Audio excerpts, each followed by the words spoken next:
Familjarët e 24 vjeçares palestineze Rayan Aluan, e cila u vra nga babai i saj në një shtëpi të marrë me qira në kryeqytet, me gjas nuk do ta tërheqin trupin e saj të pajet për ta përcjellë për në banesën e fundit. Burime pranë policisë thanë se përmes oficerëve të kontaktit janë informuar të afërmit e vajzës, por asnjë prej tyre nuk ka paraqitur kërkesë apo interes për ta tërhequr trupin e pajet. Viktima vion të mbahet në morgun e Tiranës dhe nëse brenda afateve ligjore nuk do të tërhiqet nga familjar apo të afërm, ajo do të varroset në Tiranë. Rayan dhe Fadi Aluan bëritën në Rinas më datë 19 shkurt dhe u vendosën në një banesë me qira në rrugën Gjon Muzaka në kryeqytet.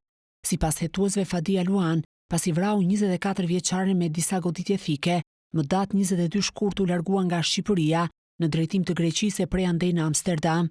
Trupi i pajet i 24 vjeçares nënë e 2 fëmijëve u gjet nga pronarja e banesës që kishin marrë babebi me qira, 5 ditë pasi autori dyshuar i krimit ishte larguar nga vendi.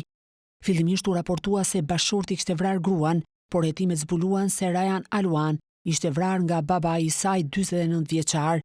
Fadi Aluan është për momentin një nga emrat e shumë kërkuar për vrasje, ndërsa policia është duke vijuar hetimet për të hedhur dritë mbi motivin e krimit tronditës.